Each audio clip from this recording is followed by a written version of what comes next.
Hey everybody, it is Joel here, and I'm here today to take a look at Ironrise by Ironrise Games.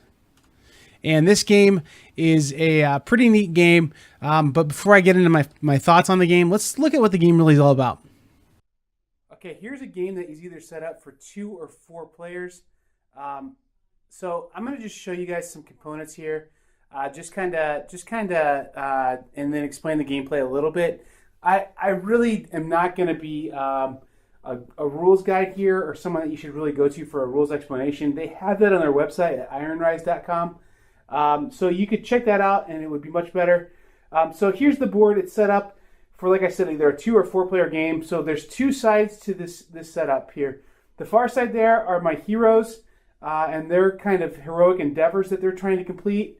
And then their little sideboards. And then down here on this side, I have my villains and their little objectives they're trying to complete. So as well, you'll notice there's a board, a pretty nice looking board there that shows kind of a map of where everything's happening at. And then a deck of cards that has what they call now side quests that are happening as well in the game. So let's take a closer look at a couple of the components here. First off, here is a villain card. And you can see that he has a persistence and resources number at the top here. And then he's got these 4 like stats. And those 4 stats are labeled on the sideboard, but they are evasion, ingenuity, savvy, and martial. And so he's able to start off with these values in his chips, and then he can gain more chips throughout the game as he plays. However, these starting values are still important throughout the game because when you do checks, those values are your maximum value that you can possibly be effective up to that value. So even if you gained a total of let's say 6 chips in the category, max that thing out, get some 6 chips in there, you still only could wager 2, 3, 2, or 1 chips when you're doing a check. And I think the way how I relate this myself is based on the idea that when you have a character in like a RPG game, they might have a lot of endurance. They might really feel motivated to want to complete a task, but they still only have certain skills and talents. So the amount that they're able to do it is helpful, but it's also it has to do with the amount they've stored up too. So how much endurance they have for the task. Then speaking of our tasks, this is a scheme. These are the villainous ones. They're a little asymmetrical, but you can see these same color patterns here with some symbols. In order to completely successfully pass that check, you have to be able to beat these numbers. So it reminds me a little bit of like a check in a role-playing game, where instead of rolling die, you're wagering chips and doing card play.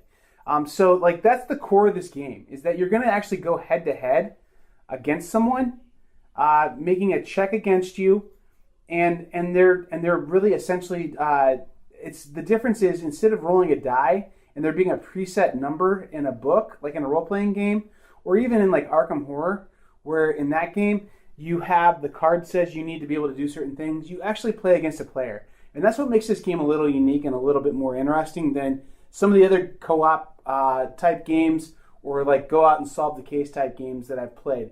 So let's get into the cards a little bit here. So this is an example of, you have this deck of, these cards are called Torments. And then the heroic guys have a deck as well of resources. And so I'm going to draw, at the beginning of your turn, you draw up to 6 cards. So you do have these little cards here that kind of help you out with everything. So you draw up to 6 cards, and you can play up to 3 of what they call start cards. So this card right here says start on it, and it gives you a little extra condition thing that helps you there. Then you also have these number cards, and that's really kind of a lot of what's in this game. So this is a really lucky draw. I didn't shuffle really. But these are all ally cards. And what ally cards do for you, they allow you to, they're like an instant almost or something, where you can jump in and drop those on your buddy, your teammates' checks. So you have, really this game would be best with 4 players. Playing it with 2 would be kind of cool. You'd have 2 hands that you're kind of managing. But playing with 4 players is really a neat way to go. So when we're doing a check, these ally numbers, I can use those to drop. They're like really powerful because it's like a secret surprise. Hey, I'm dropping this extra thing on there for you. So on your turn, you draw those cards. Those cards are useful for you. You can do up to 3 of those start condition cards. And there are a couple in here.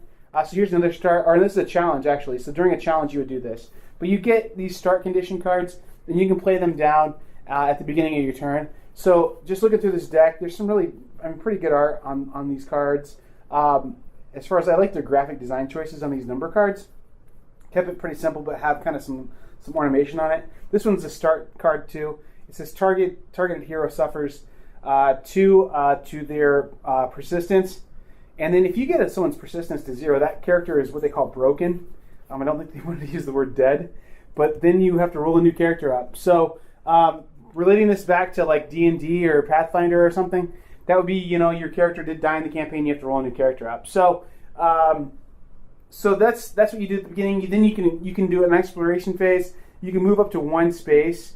Then you torment a hero by drawing a torment card and targeting a hero. So the torment deck is the deck right here that says torment on it, and these are just different challenges you drop on people. So like another way I kind of think of these too is I think of these as in Lords of Waterdeep. You get those mandatory quests. It's like something that your hero has to pass, and it makes them burn chips, it makes them burn cards, and it's a way to get that check back. And then after you're done doing your exploration, you can start adventuring, where you attempt your scheme. So that was this right here. Schemes are a little different for villains versus heroes. So that's one thing I want to just mention real quick here. A scheme is not dependent upon location, but it is locked into a certain hero. Whereas the heroic endeavors are required to happen in a certain location and are not locked into certain heroes. So heroes can attempt any of those 4. So I have 4 of them laying out there over there. They have 4 choices, and they can attempt any of those 4 possibilities there. Whereas a villain, he's only got really 1 choice. But the other thing too is the way how they kind of balance that is when you have a scheme happening. When you have a scheme happening, you get like a special power. Like it gives you like a little player power. So let's take a closer look at one of these schemes here. So there's a challenge special in this. When you undertake the challenge on this card, the hero who opposes you suffers 2 persistence. If the opposing hero cannot or chooses not to play cards or chips in this challenge, they do not suffer the 2. So if they play chips in this, they're going to take 2 hit points, or they cannot, go against you. And then, so I guess the thing that I've really not talked about yet is the victory condition. So a short game, you try and get 8 victory points. If you get, I think you play to either 10 or 12, depending on the game length you want. The primary way to get victory points are by completing these schemes in the heroic endeavors. Let's look at a heroic endeavor real quick. This one's got a victory point value of 4, but there's 3 phases to it. So you have to beat the 3 phases of this in order to, be successful at this endeavor and move on. And some of them only have 2, but they're not worth the victory points. The other ones are. But you have the freedom to check on any of those that you want to, and you and your teammate have open information between the 2 of you. So you can say, you know what, I'm going to start working on this one. I'm going to build up my skills for this and get cards ready for this. You work on that one. But you kind of can just whisper to each other. That's why you play on sides. So kind of a cool deal. And these delve decks or side quest decks are another way to get victory points. If you complete 3 of these, any 3 of them, or not even complete, it is complete. You don't have to be successful. You can just complete 3 of those. And if you do complete 3 of those, then you have 1 victory point. So that's basically the gameplay in this in a really quick, compact. I didn't cover everything that I needed to cover probably for you to play the game, but give you kind of a flavor of the game. Let's go ahead and take a real quick look at at the core mechanic here, at us having a challenge happen here. All right, here's a little better take on that challenge mechanism here. So let's say these are the cards that I've got as the villain here. These are the villain's cards. And these are the hero's cards here, okay? And so this card play is all done secretly. Here's the challenge that came up, though. The challenge is this right here. So there's the challenge rating on there of a 4 and a 4 in the blue and the yellow category. So in savvy and ingenuity, okay? Now, if the hero wins, he gets a certain thing. If the villain wins, there's another thing that happens here. But this is a pretty good challenge here. This is pretty tough, 4 and 4. So the only way that the villain can play down effects or chips from their own personal supply is if they are adjacent to the hero. So for the sake of this particular demonstration, I'm going to say they are not adjacent. So this guy actually did a really nice job of getting away from the the villain, but we're going to give them 4 chips to represent the challenge rating of each of those categories. So there's 4 and 4 involved in both of those challenge ratings there. So there's a pretty difficult rating there. Well, we're going to play down some cards here. So this person's like, you know what? They've got better savvy than they have ingenuity. So I'm going to go ahead and drop a 3 down on savvy. And then I'm going to go ahead and drop this 1 down on the ingenuity there. I think that'll be enough. And I'm kind of strapped for cards right now. I can't really do anything better than that. Well, now here comes our hero. And our hero's got a 3 here. And then this one's kind of a cool card. So this was one card that they had a choice of either they were going to use the start effect and gain some chips, or check it out, if they waited for a challenge, they get +3 in ingenuity. And then they get to draw 3 asset cards. So that makes all the sense in the world, and it's a surprise too. So dropping the ingenuity here on the ingenuity column, okay? And then this 3 is going to go right here. And so now I can wager my chips on this as well. So, okay, I know that I'm going to get +3 here, so that gives me a 4. And then they have a card there. So like I am kind of in trouble here on this. Best case scenario, they put a 1 down there, and I'm gonna at this point, actually if they put a 1 down, I'm gonna lose even, okay? Because ties go to me as the player who's attacking, but I'm in trouble here. So the nice thing though is this is something I haven't really talked about yet, is if we look at our character here, he has a rating of resources of 1. What that means is I can move another chip from another place and put it there. I can do up to 1 of those, okay? And then I also can be able to do my two chips for, for my savvy. So now we do a reveal. He can't play any chips because he's not adjacent, but there's a 4 + 1. So that comes out to 5. Look at this. 2 + 3 because of that special card I told you about. Then also I get to draw some cards. Now I tied on that one, so I actually get the win. 3 + 2 gives me 5. Oh, this might not be good. 4 + 3 is a 7. So even though I got the benefit of playing that card there, I didn't win the second category of savvy, and I would take whatever negative benefit would happen in that challenge. The only thing I could hope for is that maybe that was a risky bet there too. But maybe my partner, who I really should have open information with, and they should really tell me if they're going to do this, would maybe drop an ally card on me. So to help with that challenge. But at any rate, that's the core mechanic. The other thing that makes this game kind of neat too is if we look at our player board here, these different colors, if you spend these chips on your turn, there's another benefit you can get from it. So you can draw more asset cards, you can draw all kinds of stuff by burning these chips. And there's a limit on your chips. So I think that it probably is really neat how they balance that out. That you don't have to just use these chips for combat. There's just a lot of meaningful decisions in this. But I'm going to give you some more of my final thoughts now. All right, so hopefully that gives you an idea of how to play Ironrise. If you want to understand the game better than that, and I understand if you would like to, I did a very brief overview on that. You can always go to ironrise.com and check out the game there. They have some tutorial videos and a much more thorough rules explanation, probably around 4 times as long of a rules explanation as I gave you here. So if you wanted to check that out to get a better idea of the gameplay, you can go there. But I think you get a feel for the game. Let's see how it plays. So I'm going to start off with my positives about this game. The cool things about this game are, first and foremost, the team play of this game. The team play is really cool. I love that aspect. So there's a lot of co-ops out there that have all versus the AI or all versus one. That always feels bad because it feels like you're playing against a dumb deck that doesn't make choices. It just randomly has things pop out for you.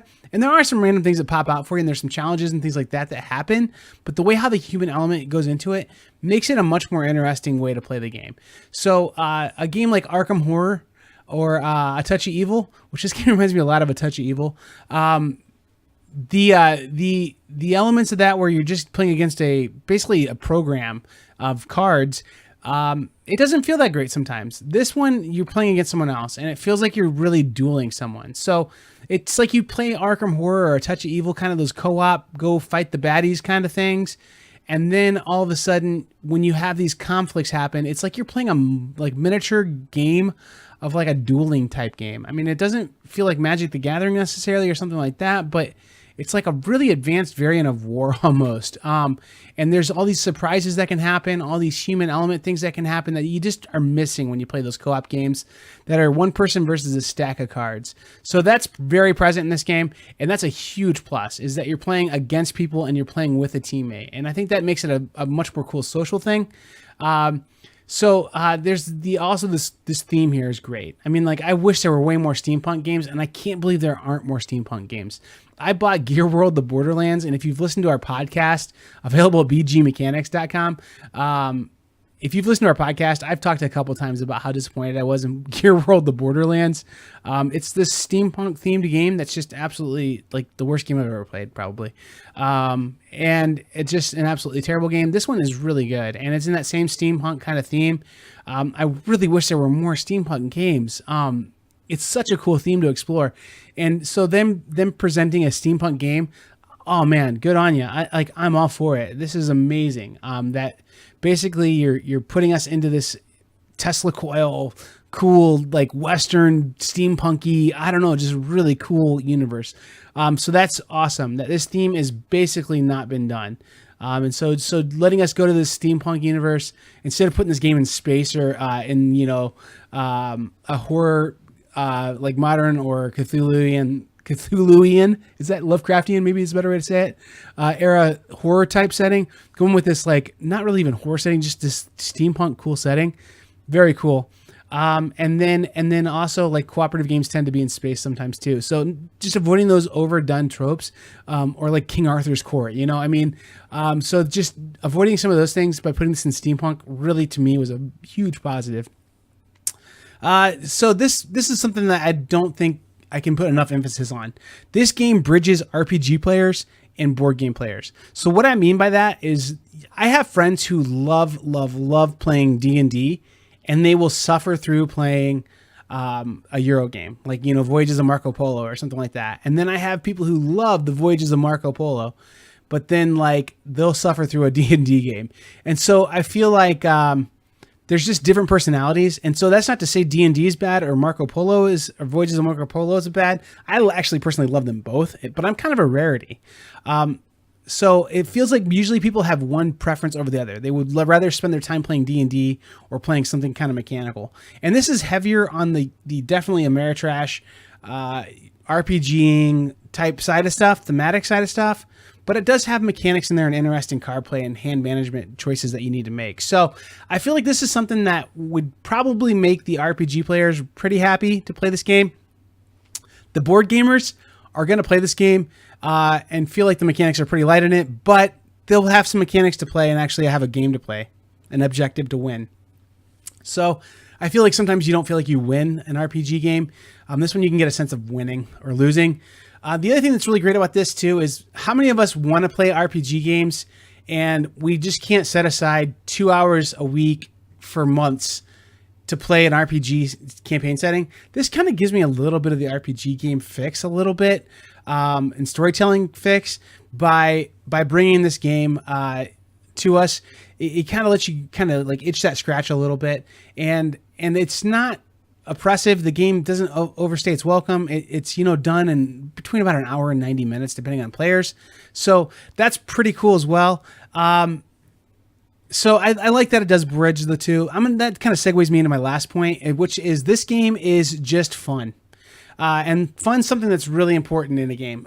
We play games for fun, And so this game, I think the way how you make this game a lot of fun is you have to read the flavor text on all the cards. You have to read the backstories. You have to read all the extra little pieces in there. And then when an event happens, so like the Iron Eye opens, and then you as the hero get +2, but it also takes 2 away from the villains.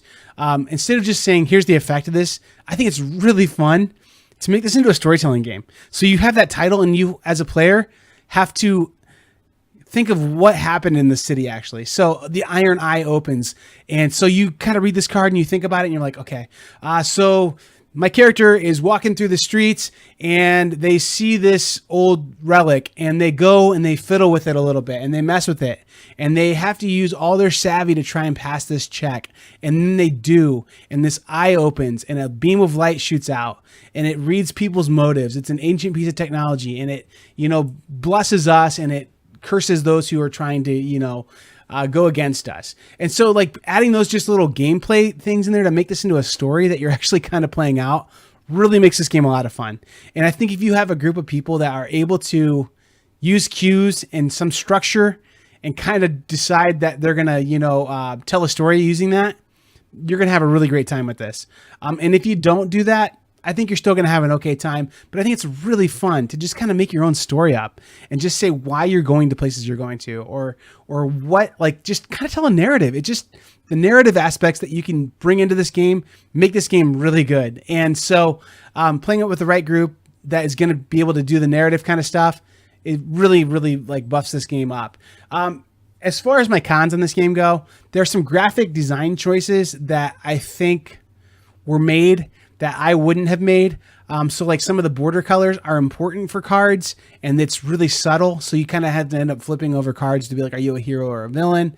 Some of the encounter decks, the like side quest decks, I guess they call them, the backs on them are really cool looking, but there's like almost like a hidden symbol in there. And then you have to kind of figure out, what does this symbol match up with on the board? And so like in my setup that you saw, I put the decks near location wise where it was at. So that was kind of cool.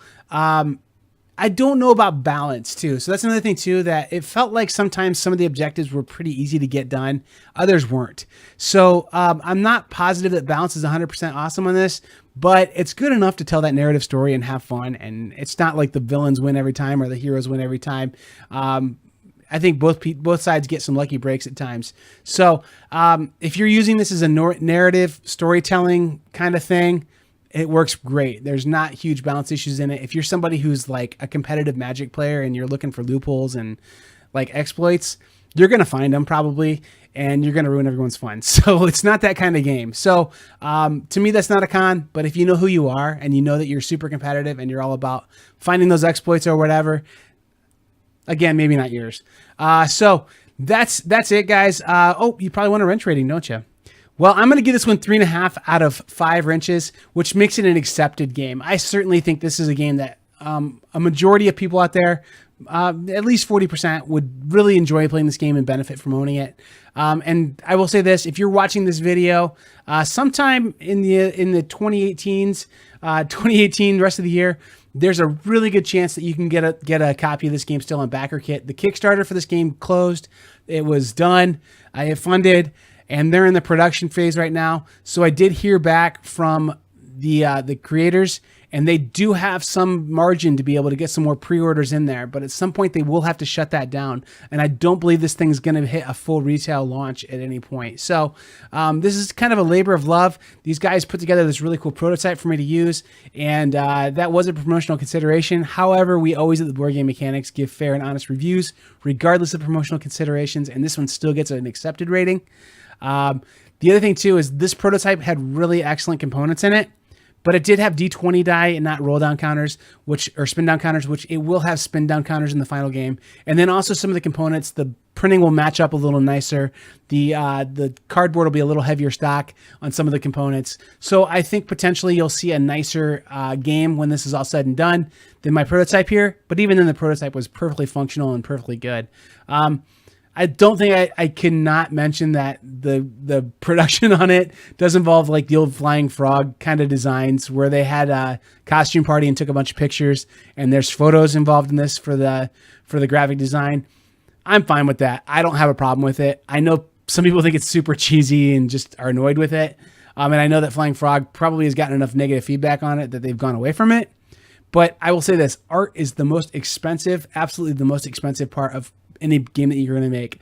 So I guarantee that these guys are using Kickstarter the way they should use it. They're this this tiny group of friends that developed this game, and they don't have tons of resources to develop art. They don't have a network of artists they know. So I'm 100% positive that these guys did the photographs instead of the art, because 100% they are just trying to they're just trying to get this game out there and get it in front of people. And that was a way to save a ton of money and still put something out that's kind of interesting to look at. So even then, the photographs for the art, not a problem for me. Anyway, if you've enjoyed what I've had to say here, think about maybe subscribing to this. We put up reviews fairly frequently, or check out our podcast. And thanks for spending some time with me listening to what I had to say. And we'll see you around. Thanks. Take care.